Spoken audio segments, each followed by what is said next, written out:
Hello and welcome to the Happy Families podcast.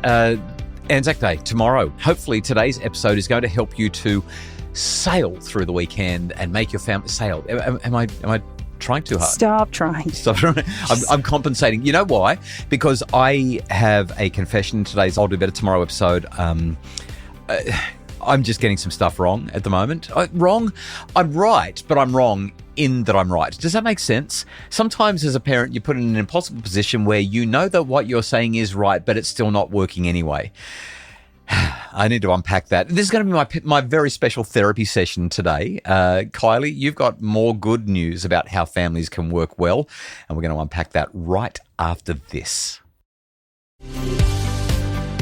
Hello, welcome to the Happy Families podcast, where you get real parenting solutions every single day. We're Australia's most downloaded parenting podcast, and we thank you so much for chiming in, listening in, being part of what we do here. My name's Dr. Justin Coulson. I'm here with my wife and mum to our 6 kids. Kylie, Mrs. Happy Families. And hun, you're up first today because yours is the good news story. Mine is the, oh my goodness, the parenting expert is still struggling to get this right stuff. Where do you want to go with your I'll Do Better Tomorrow today? I am blown away with how many conversations I've had of late of families who are just really struggling. Challenges with, kind of an unwillingness to forgive, let go. So when you say families that are struggling, you're actually not talking about parents and children in the family that you've created with your own kids. You're talking about families where brothers and sisters who are adults are struggling with each other or with their parents who are now grandparents, right? Yeah. Like the adult side of the family. And the common theme that I keep hearing is, I never thought our family would find themselves in this position. And we kind of look back at the lives that we've had and the experiences that we've shared together. There just was so much joy and closeness that it's hard to imagine that they'd found themselves in this place. And it just got me thinking about the things that we do in our own family, you and I, and the way in which we bring our kids together. And this week we had a little bit of a milestone in our house. Our baby turned 12. Oh my goodness. I know.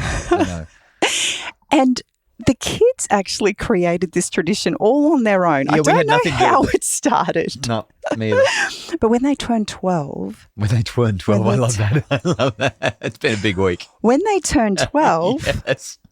Their sisters all come together so that they can watch She's the Man.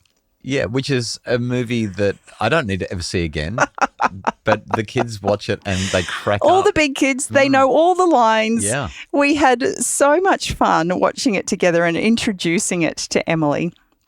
And in all seriousness, it's a nothing moment. It's a nothing moment. There's nothing particularly special about that movie and this moment in time. It's just the kids sitting around watching a movie to celebrate someone's birthday. But it is special. Yeah. And that's the crazy thing. There's nothing in it, and yet there's everything in it. And as I have talked with our children over and over again, I said the thing is, in family life, it's really messy, right? It gets really messy at times, and sometimes it actually looks downright ugly. And we have these little spats with each other, and we get upset, and then we come together for family dinner. And then we go away and we deviate a little bit, and we have some more spats, and then we come back for a birthday tradition. Yeah. And then we go away and things get a little bit messy again, and then we come back. It's just this realignment. Every time we pull each other together, we realign and restate without having to say the words what our family values are and what we hope for and want for in our family. And as we went through the Easter weekend, it just gave me some time to think about those little moments where you and I help the children and help our family in general recalibrate. Yeah, there's a conversation that we've had a number of times on the pod that bears repeating here, ties in perfectly with what you're describing. And that is that, yes, it's really important to help the kids to learn how to get along, but there will invariably be offense given and taken. There will invariably be somebody who is upset by something. And the most effective thing that we can do as parents is to teach the power of effective repair, right? So teaching someone how to say sorry, how to repent to their brother or sister, how to literally say, I got it wrong and I need to fix this, I need to make this right because my relationship with you is more important than my pride over this particular issue.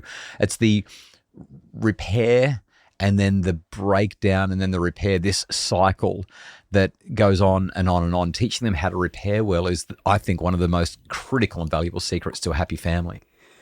And so when I think back to these conversations that I am having more regularly than I would like to have with people who are just devastated by the contention and distance that has been created in their own families, the one thing that I hold on to within our own little family is the fact that you can't take a holiday from family life, right? As much as you want to. When it gets messy and it gets hard, sometimes we wish we could just pack our bags and leave it all behind. But it's about the recalibration and it's about coming back to each other time and time again. It's about the intention of finding these little nothing moments and creating something magical out of them that helps to literally weave hundreds and hundreds of threads of togetherness and love and connection that hopefully bind us together forever. So well said. Hopefully this weekend will give everybody loads of opportunities to do that. It's a great chance to breathe and connect and do exactly that. After the break, my I'll Do Better Tomorrow, where I keep on stepping in it. And as the parenting expert, I know better, but I'm dealing with a tension that I don't know how to grapple with effectively. And I'm going to try and break it down on the pod. That's next.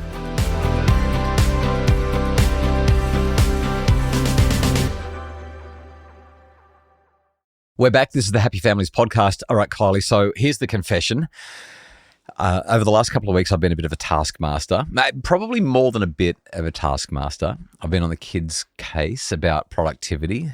Stop wasting time, get off the screen, do something useful. When you tell me you're going to clean up the kitchen, why don't you clean up the whole kitchen? Why do you only put 6 things away and then you get distracted? And I can feel the tension that it's creating. And it seems as though nobody else in the house thinks that these things are as important as I do. But to me, these things feel warranted because I look at them gaming or staring at a screen, doing nothing, and I feel this urgency. Like, hello, you are wasting your life.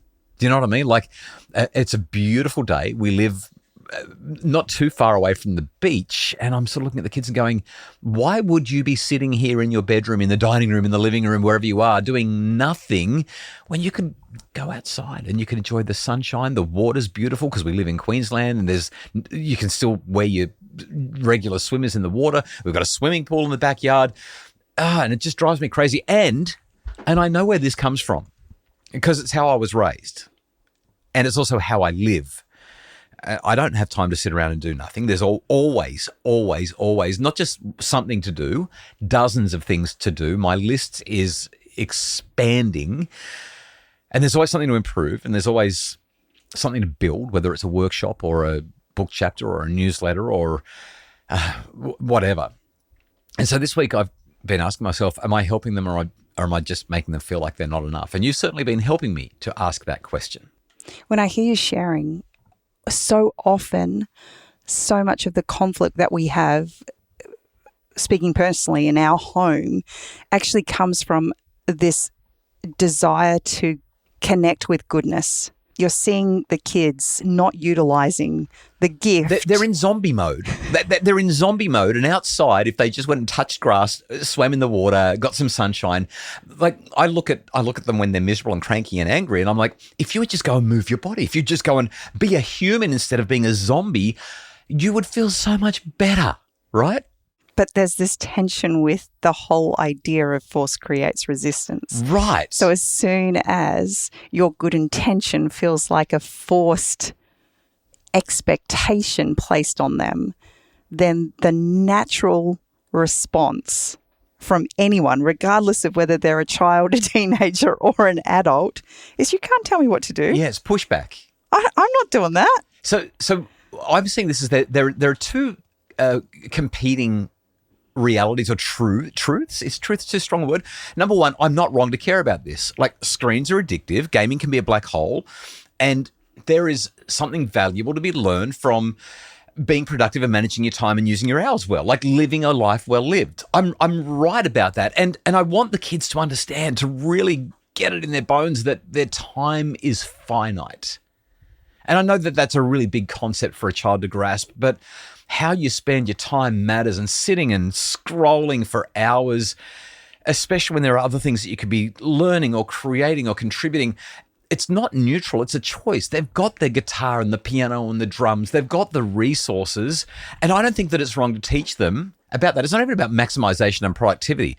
It's just about teaching them good things. But the contrast is that the way I'm doing it, as you've said, isn't working, because when I'm constantly on them about it, and when I'm the screen police, and when I don't know, when every interaction feels like I am critiquing how they live their lives, they're not learning self-regulation. What they're learning realistically is to resent me. So the irony of my approach is that I'm actually undermining the very thing that I'm trying to teach them. I want them to manage their own time, and yet I'm the enforcer, which means they never get to develop the skill that I want them to develop, because I'm the one that's making them go and do it, if that makes sense. That's the tension.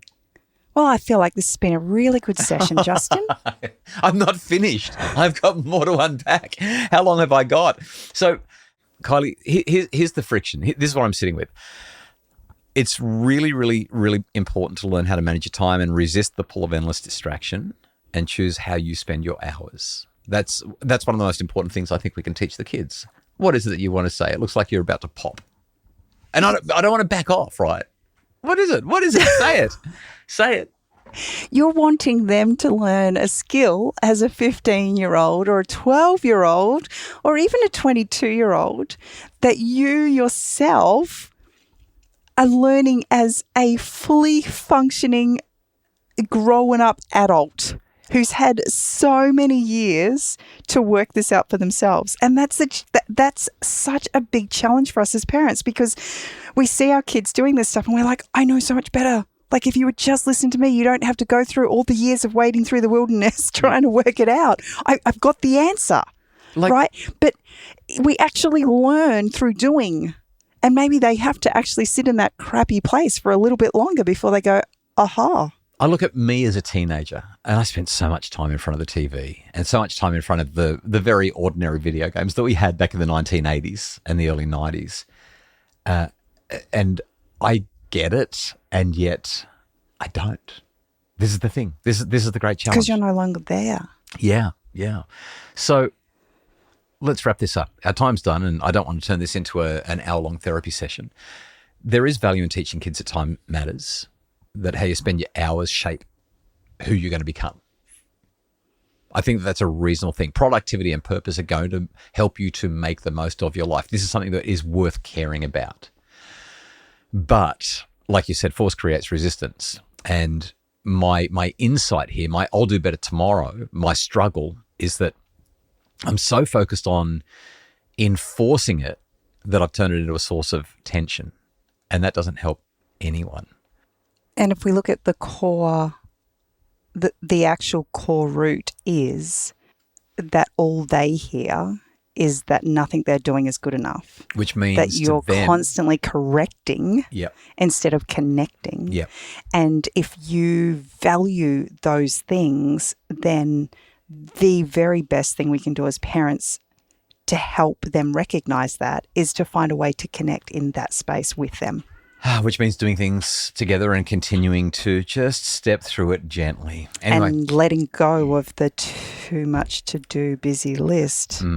Yeah, sometimes life is just like that. Anyway, thanks for letting me get that out. Thanks for listening. Thanks for smiling at me and persisting with me as I have my struggles with the maximization, optimization, productivization of life that we try to push onto our kids. We hope that this conversation helps you to do better tomorrow. Enjoy your weekend across the Anzac weekend. The Happy Families podcast is produced by Justin Rulon from Bridge Media, and Mim Hammonds provides our additional research and other support. If you would like more information to make your family happier, especially in relation to our brand new boys book, it's coming out on June 16. You can pre-order it now and get 27% off. at booktopia.com.au. More resources at happyfamilies.com.au.